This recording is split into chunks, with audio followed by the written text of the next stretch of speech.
Hey, how's it going, you guys? My name is Tuan Tran, and welcome to my videos. So today I wanted to talk a little bit about one of the things I like to meditate about, and I don't usually put a lot of these up because I don't always have the best narrative, or I don't always know how to articulate what I meditated on, because it could be kind of like a dream-like state where you're getting something, you're learning something, but you're not quite 100% there when you understand what's going on. But in this case, I have a much better understanding when it comes to the topic of right view. So that's the first step in the Noble Eightfold Path, right view. So here I have a cup. It has water in it and it's filled halfway up, right? So this is a very, very old method of trying to teach a certain subject. However, this is just my approach and my take, and hopefully you guys can do it with me so that you can get some understanding of it. So the first thing I want us to do is just take a deep breath in and out, our eyes closed, and that just brings us to this moment. So decreasing distractions elsewhere. So let's close our eyes, take a deep breath, exhale, and open our eyes. All right, so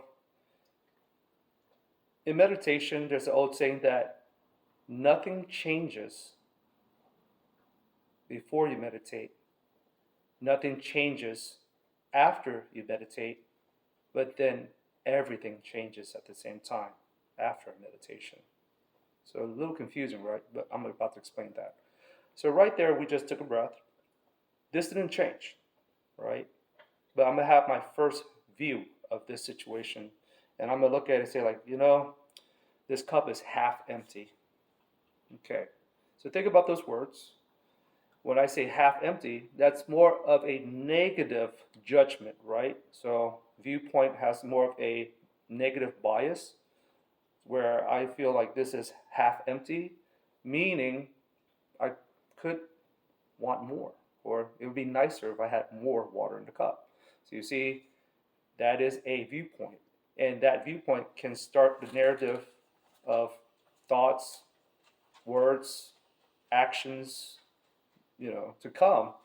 And you can see how that will lead to almost a future where it might be more of a negative spin towards the end. All right, so now we're going to go again. So close your eyes, deep breath in, exhale, open. The cup is the same, the amount of water is the same, but now this time I'm going to say, you know what? This cup is half full. So unlike the previous one, half full means now I have more of a positive association with this cup of water, right? So it's like, wow, it's nice. It's halfway full. So that means like maybe it's more than I expected, or it's kind of nice that it's at that amount. It might be very satisfying. The interesting thing about this situation though is that positive events can cause happiness, but then happiness, which is a temporary state, disappears, which can lead to unhappiness. So let's say I drink from this cup, or let's say water spills from this cup, or something happens, and now I have less, then it might turn into, oh no, it was halfway full, but now it's only like a quarter way full. You see, so you see what happens in that temporary state of positivity, it could change. And a negative event can also change to become a positive. Just again, goes back to view, right? All right. All right, there's more to this. So again, close your eyes, deep breath in, exhale, open the eyes. Nothing's changed, but this time I look at it and I just say, there's water in the cup. That's it. I notice there's water in a cup. So what did I do there? I took the scale of judgment away from the equation.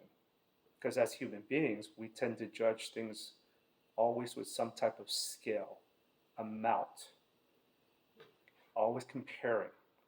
So that leads to a lot of situations that can unnecessarily cause trauma, suffering, desire, comparing, envy, lack of, want more. So now I'm looking at this and I'm just looking at it and saying, there's water in the cup. Very neutral way of looking at it, very middle ground.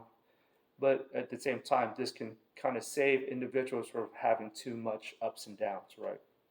Because that's the thing for every, as high as you are in one point, you come crashing down. And also, as low as you are, but that's temporary, you can float back to what's considered equilibrium, right? In other cases, it could be homeostasis for the body. The body likes to be at a certain pattern, a certain level of regulation. Okay. All right, let's do the next one.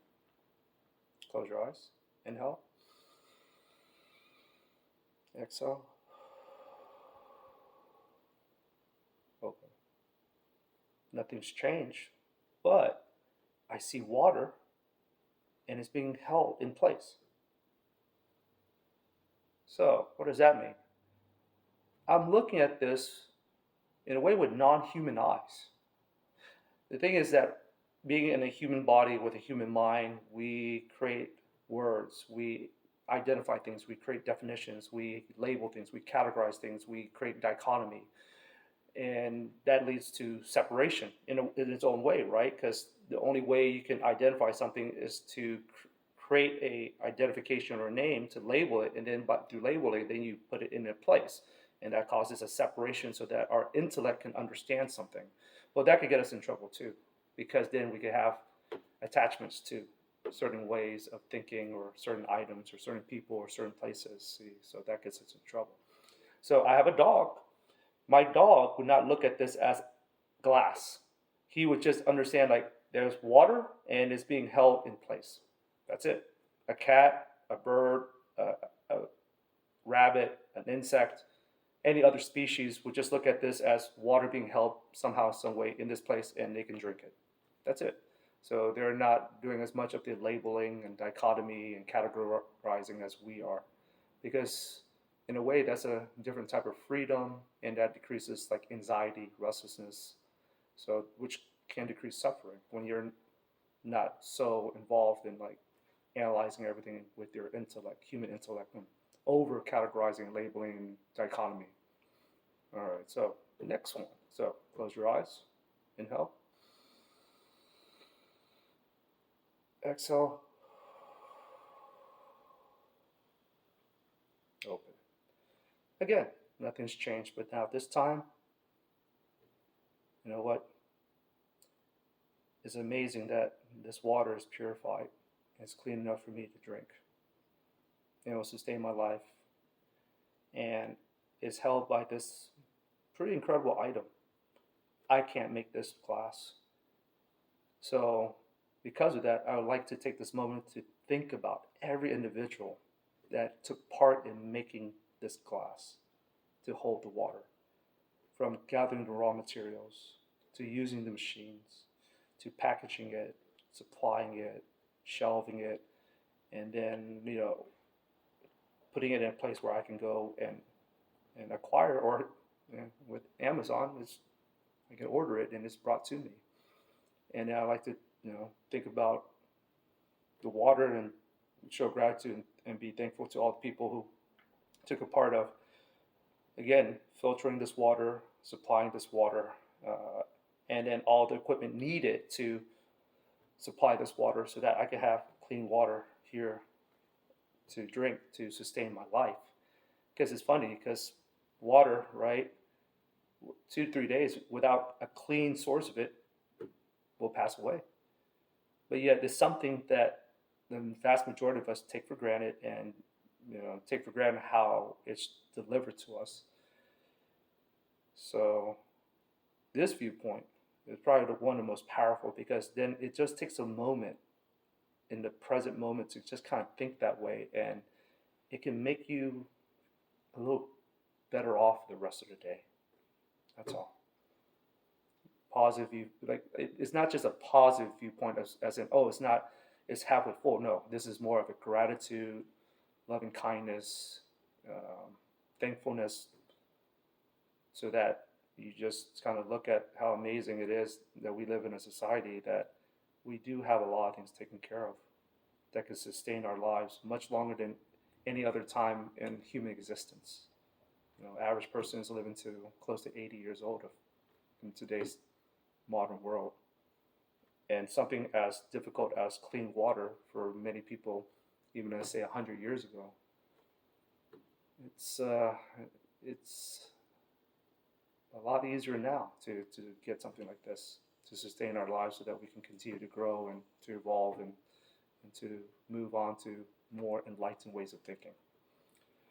All right, well, that's my little narrative or long narrative for today after my meditation on view.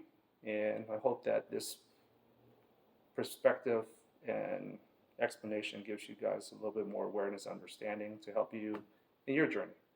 Okay, you guys, well, take care. Till next time.